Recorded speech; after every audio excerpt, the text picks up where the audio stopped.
احذر عدوك مرة وصاحبك ألف مرة. تصيني هذا نجعل هاي وحيسك ميلها ضعيفة كتهاي إنها لو داقين.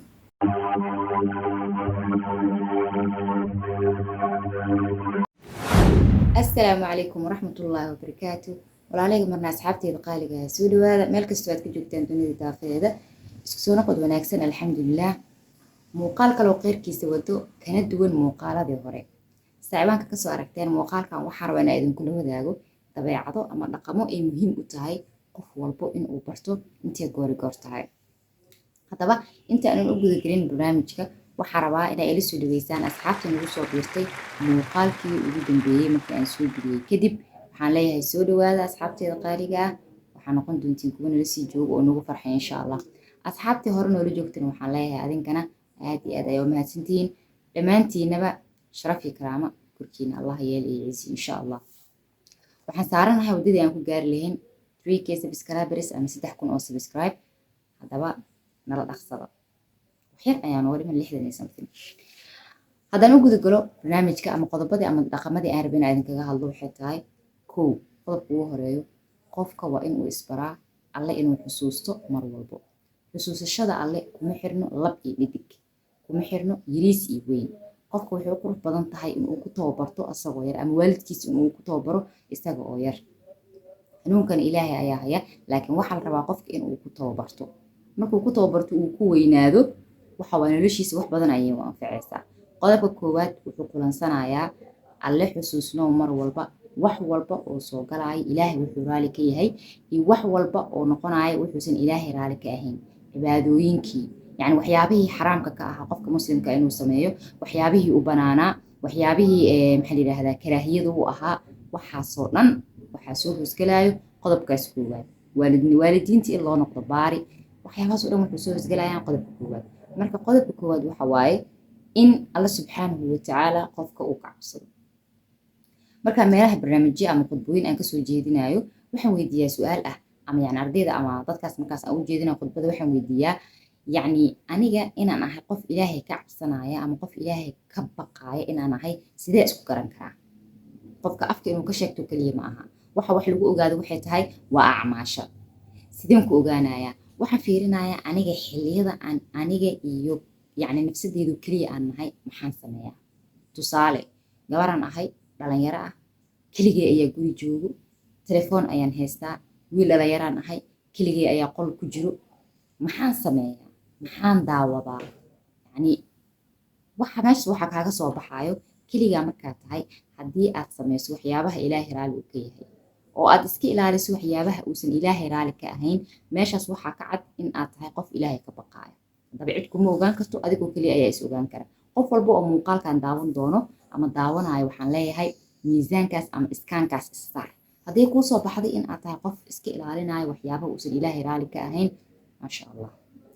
laakiin haddii aad tahay qof labanaya markii dadkii aysan u jeedin oo keligiisa qol ku jiro, haddaba waxaan ku xusuusinayaa kamaradaha ilaahay subxaanahu watacaala marnaba ma damaan. allahu laa ilaaha illaa huwa alxayu alqayuum laa ta'khuduhu sinatun walaa nawm. marna ma qabato maxaa la yidhaahdaa gamaayo ama hurdo, midna ma qabtaan. wuu soo jeedaa. ama qol mugdiya hoosta ka gal oo waxaa doontid samee, ama busto hoostiisa gal oo waxaa doontid samee, ama dheh waxaad ogaataa mar walba inay kamaradaha rabbi subxaanahu watacaala ay kugu aadan yihiin. qodobka koowaad waxaan rabaa meeshaas inaan uga baxo. qodobka labaad wuxuu uu ka hadlayaa samayso habraac ama waxaa u naqaano jadwal.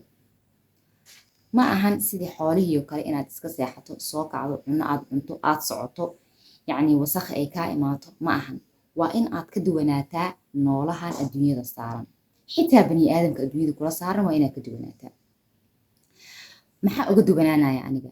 maadaama aan ahay qof ilaahay caafimaad siiyey, islaam ka dhigay, xayi ka dhigay, maxaa yidhahdaa inta xanuunsan allaha caafiya, inta caafimaad qabtan allah u ziyaadiyo, xayi ka dhigay, dhalinyaro aan ahay, qof yacni maanta aan dhehaynin sariiraan saaranahay oo waxba ma qabsan kara aanan ahayn qof dhahaaya.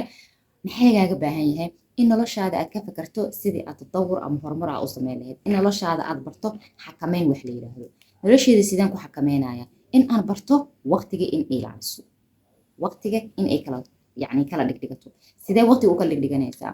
maanta tusaale ahaan waa jimco maanta jimco iima ahan laakiin tusaale xilliga aan idin duuwaay muuqaalka habeen waaye tusaale caawa waa jimco ama beri waa jimco kale isbuuca xiga ee sabtida ah ilaa jimcada kale ku ekaanaya haddii ilaahay nafta baaqi noogu yeelo caafimaadna na siiyo maxaa la iga rabaa in aan qorshaysto aan idhaahdo maalinta sabtida ah waxaan samaysanayaa barnaamijkaas maalinta axadda ah waxaan leeyahay waxaas maalinta isniinta ah wax yacni aan samaynayo ma lahan gurigan joogaa soo maahan ha waa inaan nafteeda ku mashquulaa haddii aan gabar ahay waa inaan jirkeyga ku mashquulaa oo aan yacni maxaa la yidhahdaa waxyaabaha laisku nadiifiyo kaleete aan samaysto timaheyga waa inaan ku mashquulo cibaadaadka ilaahay khaasatan quraan aqriskii oo kale adkaarihii oo kale waxyaabahaas inaan ku mashquulo maanta waa isniin waa inaan soomo waxyaabahaas inaa naftaada ku tababartid ilaa laga gaarayo maalinka kaleeta ee jimcaha ah marka isbuucaas oo dhan uu ku qorshaysan yahay ama haddaad tahay dadka yacni maskaxda leh maskaxdaada ay kugu jirto ama aad qorato inaad noloshaada waxaa tahay qof xakamaynayo yacni maalaa yacni wax kaaga baxaya malahan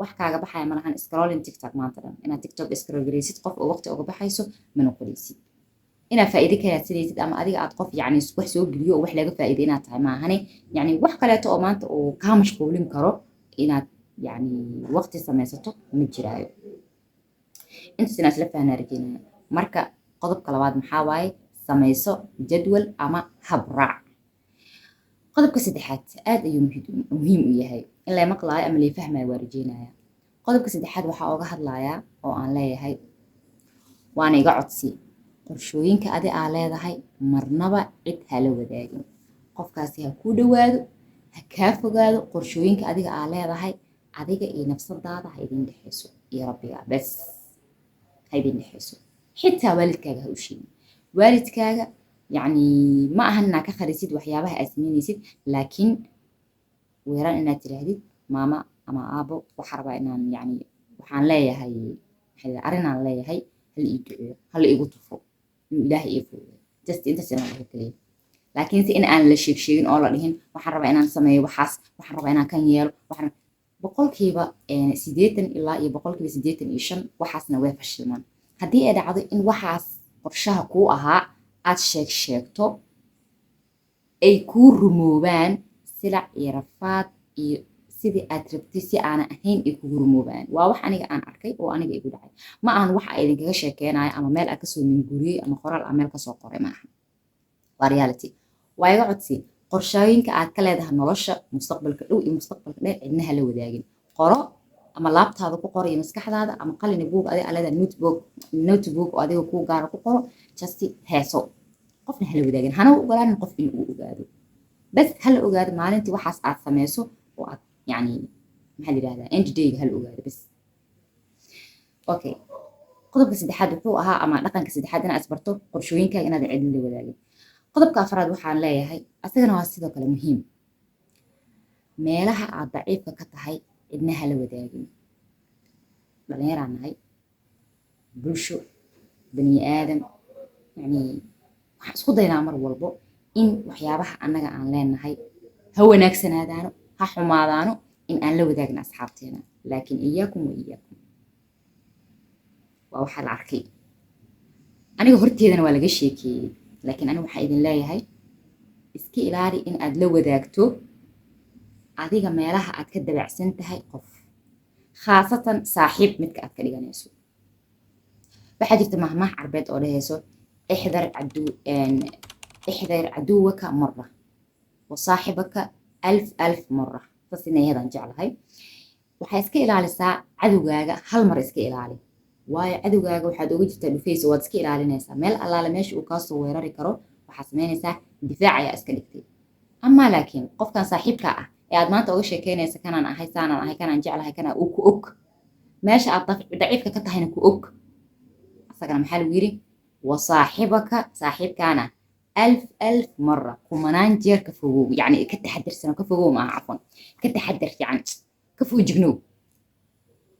جبنوب وبني آدم مهما هيوينك أنك يعني ما كان قبنايا أما نتوسينايا دي بهدا أرعنا محاكمة دين dad iyo dunyo wax kastaba ka filo waa saaxiibkay waa saaxiibadii waa sax saaxiibo waa leeyahay laakiinse adiga xad lahaa xuduud lahaa inaad xuduud lahaatid isku day oo aadan tarax tagin qofkaas xuduudaada ma kuusoo gudbaayo, adigana xuduudiisa ma u gudbaysid hadhow. xuduud laxaw meelaha aad daciifka ka tahay kullama aad qof u sheegto ha kuu dhawaado ha kaa dheeraado adaa isdiray.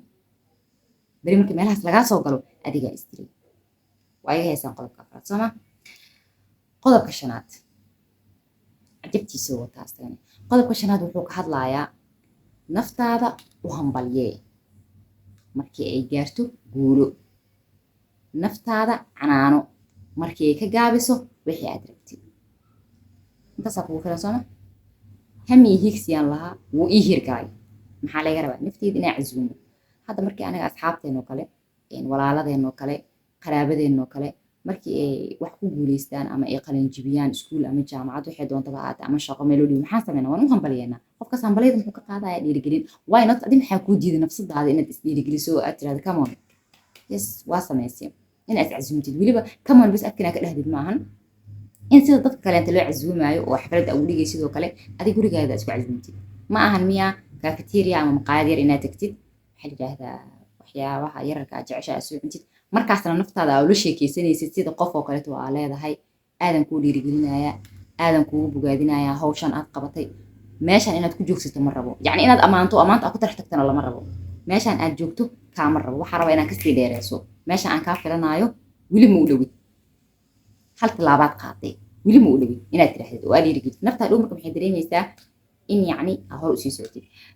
kullamaa nafsadaada aa sida qof ula dhaqantidne wallahi alcadiim isbeddel badanaa naftaada ka dareemaysaa. anaga waxaana dilaya waxay tahay nafsadeena waa haysnaa. wax walba waxaa ka hormarinaa indhaha bani aadamka kale.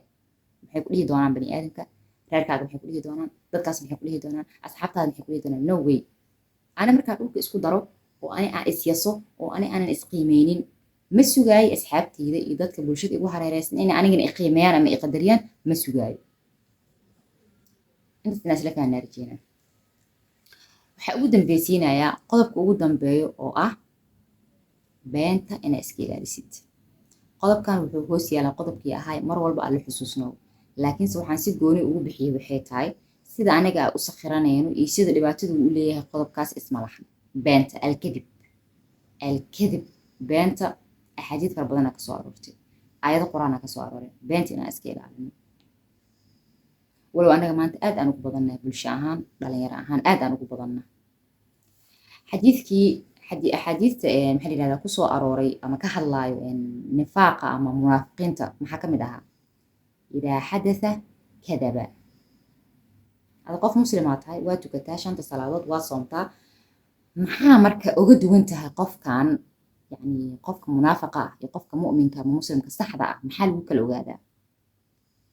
calaamaduu leeyahay gaar u ah qofka munaafiqa ah. calaamadihiisa maxaa ka mid waa naloo sheegay idaa xadatha kadaba. hadduuba qofkan sheekeenaa afka u kala qaado been uu tiroorishna maanta waxaan la jirin. soomaalidu maxay tirahdaa rag iska dhici iyo rabbigaa ka cabso meel islama gasho. inta is leedahay dadkan iska buus istiiri yaa oo aa is leedahay yaa maxaa la dhihi jiray dhulka lagugu darin madax dhulka in laga cishta mala diidano oo waxaa la yidhahdaa haddii la dhimanaayo dhareerka waa la iska tirtiraa. laakiin maxay tahay dhareerka beenha iskaga tirtirin oo bug iyo waxaana joogin oo adig dembi kusii gelinaayo ha isku tirtirin. waayo waxay kuu geynaysaa naar ayay kuu geynaysaa. xadiidka muxuu ahaa wa iyaakum walkadib fa ina alkadiba yahdii ila alfujuuri wa ina alfujuura yahdii ila annaari. ilaa xadiidka qaybtiisa wa ina alfujuura yahdii ila annaari ilaa xadiidka qaybtiisa dambe maxay ahayd xataa yuktaba cinda allahi kadaaba cafwan ilaa iyo lagaaga qoro ilaahay agtiisa inuu yahay qofkan qof beenlow ah. wax faa'iidana kuguma jirto. waxaan rajeynayaa 6dan qodob ee aan soo sheegay inay wax un ka bedeli doonto noloshaada. wax un aad ka qaadan doonto. wax un aad ku dhaqmi doonto. adigana markaas waa isku danaysay adduunye iyo aakhiro. anigana dee ajiraa kaa qaatay oo waa kaa ajarsaday maadaama aan ku xusuusiyey. intaan daawanaysa ismalihi maanta qof yacni waxyaabahan aan sheegaya aanan ka seenin ama aan xusuusinayna jiro yacni aanan ka seenina jiro laakiinse maxay iga tahay aniga xusuusin qodobadii aan soo sheegay oo ahaa mar walba inaad alla xasuusato. qodobka labaad oo ahaa inaad samaysato habraac. qodobka saddexaad oo ahaa qorshooyinkaaga inaad cidla la wadaagin. qodobka afraad oo ahaa meelaha aad daciifka ka tahay in aadan cidna u sheegin. qodobka shanaad uu ahaa naftaada inaad u hambaliyeyso canaanna aad barto oo aad canaanato. qodobka lixaad ugu dambeeya oo ahaa beenta inaad iska ilaaliso. waxaan rajeynayaa muuqaalka xigo inaan ku wada kulmi doono nabad iyo caafimaad. waa walaashii Zikiyada moo idinla amaana allah. wassalaamu